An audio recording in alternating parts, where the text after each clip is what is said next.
vraie entreprise 2.0, c'est celle où le client va être contributeur, un vrai contributeur.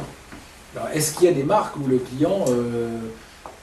Oui, est-ce qu'il doit être forcément contributeur pour être écouté? Est-ce que, par exemple, le chef de produit dont on parlait tout à l'heure, un chef de produit, le cauchemar du chef de produit, c'est quoi? C'est un étudiant d'école de commerce qui va rester 24 mois dans son job, qui a des objectifs de DNDV, qui a une agence pour faire un lancement de produit, qui va réinventer le mur mitoyen, qui va changer le slogan, qui va changer le packaging. Ça, c'est la caricature du chef de produit. Il y en a de moins en moins de ce genre de chef de produit.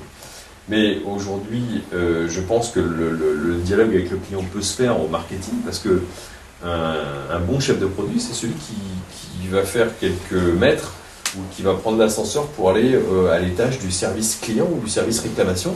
Et là, il peut les écouter, ces clients, depuis toujours, hein, sans forcément qu'on ait instauré un dialogue. Il y a des clients qui s'expriment et qui s'exprimeront toujours.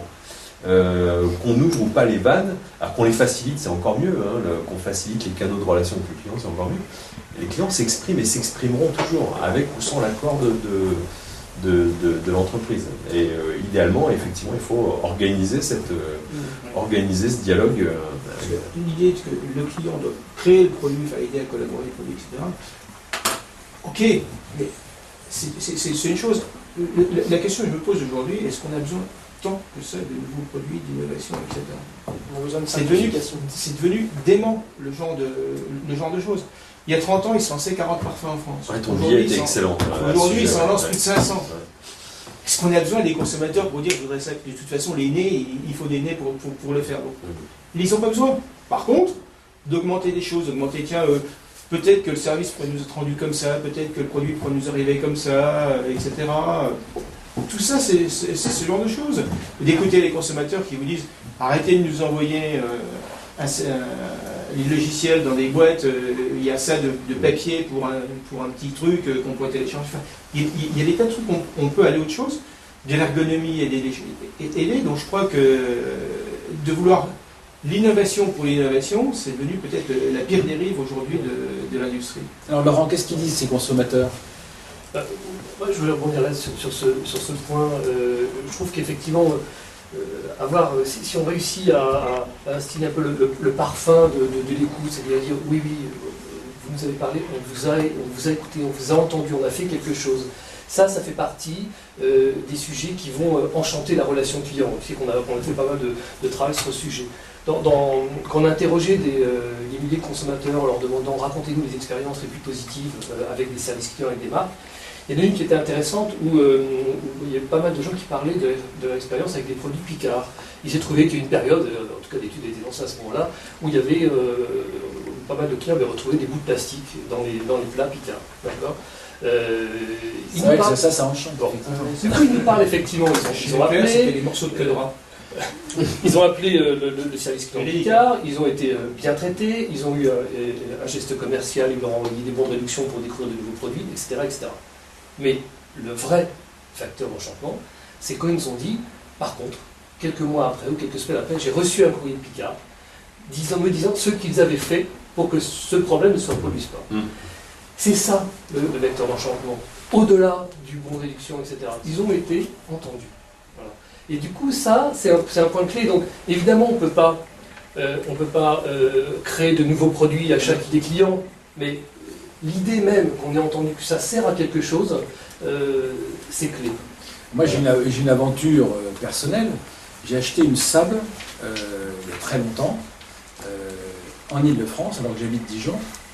Et il n'y avait pas de concessionnaire sable en dehors de Paris ou de Lyon. Pour moi, c'est un minimum 200 et quelques kilomètres de chez moi. Et un jour, je suis en déplacement et je perds ma clé et je ne la retrouve pas. Et me voilà coincé à 300 km de chez moi et j'appelle au hasard un samedi matin, Sable, à Paris, et ils me disent « Mais nous, on a votre numéro de clé, on sait qui vous êtes, et donc on va vous la faire refabriquer. Et on va vous la mettre au TGV, puisque vous êtes à Valence, il y a un TGV, on va vous la porter et vous l'aurez en début d'après-midi. » Et ça m'a coûté 0. Et je suis allé au TGV chercher ma clé de voiture qui est arrivée comme promis, avec un coursier qui était allé au TGV, me mettre la clé au TGV. Et je me dis, j'ai racheté 4 sables. alors qu'il n'y avait pas de concessionnaire. T'as besoin que d'une. Ça, c'est vrai, c'est successif. Mais ça m'a marqué. Ça m'a marqué. Une fois, j'ai eu un vérin de haillon arrière qui a lâché. Ils me l'ont envoyé. Ils m'ont expliqué comment le changer moi-même, etc. Et je me dis, voilà des gens, ça paraissait insensé d'acheter une voiture d'une marque où il n'y avait pas de concessionnaire. Et ça s'est jamais aussi bien passé qu'avec cette marque-là. C'était justement parce qu'ils n'avaient pas de concessionnaire que ça s'est bien passé. Parce que lorsqu'on va dans les succursalistes Renault ou Citroën, c'est pas la même. Hein. Ouais. Alors moi j'ai acheté une Renault il n'y a pas longtemps et j'étais très étonné et sensible au fait que quand on m'a remis ma voiture, on m'a fait le tour, il y a quelqu'un qui m'a tout expliqué, comment elle marchait, l'entretien, comment ça allait se passer, les garanties, les commandes, l'ordinateur de bord, etc. Puis une fois que j'ai vraiment le temps, au moins 20 minutes passées avec moi pour m'expliquer. Et je suis revenu 15 jours après parce que le roulement arrière n'avait pas été bien serré et j'ai failli perdre une roue. Et c'était une voiture neuve. Donc je me suis dit... c'est Renault. Oui, mais la qualité y était, il me dit voilà, il y a un robot, un automate qui doit être mal réglé, qui n'a pas serré assez fort, etc. Bon, je dis c'est pas grave, mais ça aurait pu être vérifié, c'est que passer un peu moins de temps avec moi, à expliquer comment marchait le clignotant, pourquoi pas, et passer un peu plus de temps à checker que c'était bien dans C'est le problème de la dette et du don. Hein. Là, le don, ils sont très bons, mais alors la dette, elle n'est pas remplie. Un autre exemple qui est génial chez Renault, et qui est aussi un problème finalement de relation client, mais concrète sur le terrain, c'est j'avais une Scénic et un jour manque de l'ampoule meurt. L'ampoule de phare. Oui. J'ai une ampoule de phare, je surchauffe mes ampoules, je lève le truc, je tire ma chaîne. Non, impossible. Je vais chez le concessionnaire Renault à côté de chez moi. Et alors j'arrive, je me gare, il y a monsieur, il faut changer d'ampoule, il faut prendre rendez-vous. C'est quoi? Il y en a pour une demi-heure, il faut démonter tout un calendrier. Je leur dis, bon écoutez, je m'en vais. Ah oui, il fallait que quelqu'un cherche un bout de sortie pour pouvoir ressortir. J'ai perdu une demi-heure, déjà rien que pour ça. Je regarde le mode d'emploi, il montrait, il fallait passer la barre dedans de tous les trucs, histoire évidemment impossible pour un particulier. Je tente quand même l'agent commercial juste à côté, qui est un petit garage, etc. Donc, mais il a passé la main dedans, il a changé le truc, etc. 30 secondes. Quand même, je trouve qu'il y a un problème de relation client là. Sur le point de vente, on arrive, on pense qu'on a le meilleur service, on a l'impression de se faire gruger. Et ça, c'est totalement... Alors, des exemples, je pense que de relations clients, ça se passe souvent au moment du service après-vente. Et on voit, d'après les études qui ont été publiées il n'y a pas longtemps, que le plus gros du mécontentement des consommateurs français, ça se passe au niveau des centres d'appel. Que c'est, contrairement à pas mal d'autres pays européens où ça se passe plutôt mieux, la relation à la marque via les call centers se passe mal en France. Alors qu'on n'a jamais vu autant de prix de la relation client et les call centers, etc. Donc on a l'impression que ça veut dire quand même que les marques s'en préoccupent parce qu'elles n'ont pas de prix sans avoir postulé. Et donc probablement c'est qu'il y a un focus quand même qui a été mis là-dessus. Il y a de plus en plus de direction de la relation client. Et pour autant, on a l'impression qu'au niveau des SAV, on s'est délesté sur Internet. On a été au bout de l'industrialisation peut-être de cette relation. Alors l'Internet, ça peut être la meilleure et la pire des choses. C'est aussi l'endroit où on peut collaborer. Et probablement quelque part, il y a des intentions des marques de donner la parole, d'échanger, de créer des plateformes de discussion. Il y a des marques même qui se créent là-dessus, des prestataires qui sont spécialisés dans ce genre de domaine. Et puis, par ailleurs, on n'a pas l'impression qu'à l'arrivée, le produit a été conçu en tenant compte des problématiques du client quand il va changer son ampoule, ou on n'a pas l'impression que de temps en temps, on va vraiment respecter ce client. Je vois des gens qui vont proposer de changer les piles sur des montres, il faut renvoyer ça en Suisse, ça coûte 200 €, ça coûte pratiquement le prix d'une montre neuve, parce qu'on vous explique qu'on a dû nettoyer au bout d'un an, pratiquement refaire la montre alors que c'est une montre d'orfèvrerie, etc. Alors que n'importe quelle soit, tu vas marcher 10 ans en changeant simplement une pile à 5 €. Et on voit qu'il y a parfois des abus de position dominante entre la marque et le client, et c'est souvent ça qui est à l'initiative d'une réaction extrêmement forte. C'est que le consommateur va utiliser la puissance du Web 2 pour se regrouper et agir collectivement. Est-ce que c'est pas ça une des plus grandes révolutions du Web ?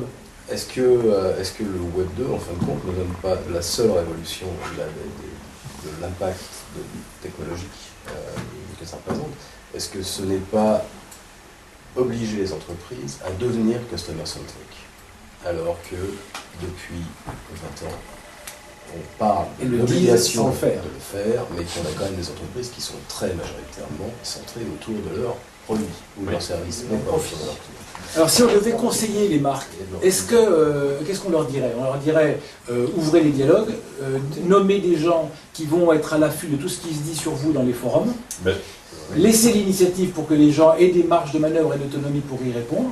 Et sans doute, à mon avis, réconcilier les services clients et les services marketing. Dans la conversation qu'on a, ça m'a rappelé une expérience que j'ai eue il y a une grosse dizaine d'années. Dans un grand groupe d'édition, quand on a implémenté une base de données marketing, une base de données client, et qu'il a fallu mettre cet outil à disposition du call center intérieur.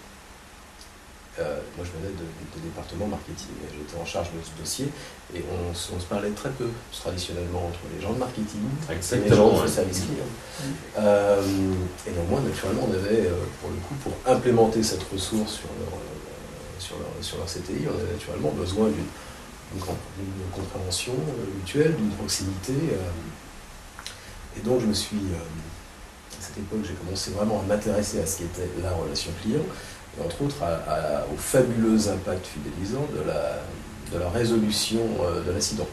Qui à l'époque, je ne sais pas si ça a beaucoup changé, mais à l'époque, un incident bien résolu était l'un des éléments de fidélisation plus forts et les plus efficaces. En une fois. Absolument. Et donc, moi, homme de marketing, j'ai parlé à ces gens de service client qui, j'ai bien senti en cours de route, qui se trouvaient très peu gratifiés de la manière dont l'entreprise les considérait, la manière dont les départements connexes, et en l'espèce les départements marketing, les considéraient, et que simplement essayer de les réintégrer dans la chaîne, comme un maillon important de la chaîne, pas comme un maillon de bout de chaîne, était une des clés importantes. Ouais, j'ai un exemple tout à fait probant, qui va tout à fait dans ce sens-là. Un de nos clients organise une fusion, enfin fusionne 3 entités en une, s'attend à pas mal de friction du côté de ses consommateurs, parce qu'il y a des gens qui vont y perdre en performance, d'autres dont le prix de la prestation va augmenter, etc. Donc il prépare ça avec un panel consommateur. Et donc, moi j'en parle avec nos interlocuteurs, je lui dis, cette réunion va avoir lieu quand, est-ce que vous allez pouvoir bâtir les dialogues, voir un peu comment on répond, quelles sont les objections, comment ça va s'exprimer, etc. Elle dit, je vous redirai ce que m'aura dit la direction du marketing, parce que moi, je ne participerai pas à cette réunion. C'est-à-dire que les gens qui s'occupent de la relation client ne participent pas à la réunion du panel des consommateurs, organisée par le marketing. Et ça, c'est vraiment une illustration, moi ça m'a étonné. Je me suis dit, pourquoi? Pour quelles raisons ils ne sont pas là? Pourquoi on ne les a pas invités? Qu'est-ce qu'il y avait à gagner à le faire en 2 temps? Et je n'ai pas la réponse, je ne sais pas, et je ne comprends pas. La faute, elle est souvent au dernier étage de l'immeuble, hein. Elle est à la direction de l'entreprise. Elle est souvent chez les actionnaires. Parce que pour avoir une entreprise orientée client, il faut des actionnaires orientés clients. Et il faut un management orienté client, sinon ça ne suivra jamais. Regardez Jeff Bezos, regardez tous les exemples qu'on a donnés. Tout à l'heure, il y a un exemple qui me vient maintenant sur les entreprises orientées clients. Decathlon est une entreprise extraordinairement orientée client dans la conception de ses produits. Vous avez vu le soin qu'ils mettent à concevoir leurs produits avec des utilisateurs, les faire tester. C'est une vraie orientation client. J'ai découvert l'orientation de client de Decathlon le jour où je me suis acheté un short pour aller courir. Et le matin où j'enfile le short, je vois 4 étiquettes. Vous savez, comme sur les vêtements généralement de Zara ou de H&M pour ma femme et mes filles. Je vois 4 grosses étiquettes dans toutes les langues, etc. Je me dis, bon sang, bonsoir, qu'est-ce que je vais faire avec ces 4 étiquettes dans mon short? Je prends l'étiquette et en fait, Decathlon avait prévu la micro-perforation des étiquettes. Et en 1 seconde à peine, les 4 étiquettes étaient arrachées. Je me dis, donc il y a quelqu'un qui a pensé à ça dans un test, qui a fait parler un client, qui a été l'utilisateur. Donc voilà, au moins, je pense que ça va plus loin. Tout à l'heure, je disais, il faut dire les employés et les consommateurs. le critère pour bosser chez Decathlon, c'est pas d'être sorti d'HEC ou quoi que ce soit, c'est d'être sportif. C'est-à-dire que quelque part, celui qui arrive dans le magasin et qui est sportif, il va trouver en face de lui quelqu'un qui lui ressemble. C'est ça qui est important. Si on fait on fait de la relation client, alors c'est quand même toujours chiant lorsqu'on téléphone et qu'on doit avoir un renseignement call center, on dit « Et moi, mes amis, les Champs-Élysées, c'est dans quelle ville ?» Bon, on s'attend à ce qu'il y ait un dialogue, que les choses se un minimum de compétences. Qu'il y ait un minimum de compétences et que, in fine, on ait les mêmes repères les uns d'autres. Peut-être que le gars qui va répondre en face sera aussi bon, aussi compétent, mais si on n'a fait que de diminuer les coûts et qu'on l'a mis à l'autre bout du monde parce que ça coûte moins cher et qu'en plus il ne sait pas du tout à quoi ça ressemble la ville sur laquelle il me renseigne, anxiogène pour la personne qui répond. Ça passe pas. Et c'est aussi anxiogène pour lui parce qu'au téléphone, je suppose que eux, ils doivent faire en sorte de ne pas faire entendre qu'ils ne sont pas de la Corrèze profonde. Hein. C'est un peu le problème. Quand tu téléphones, aussi tout à l'heure, tu parlais de la Maïf. Je vous donnais l'exemple de mon assureur. L'horreur inverse, c'est l'autre mutuelle, c'est la MAF. Je veux téléphoner pour demander un renseignement à mon agence.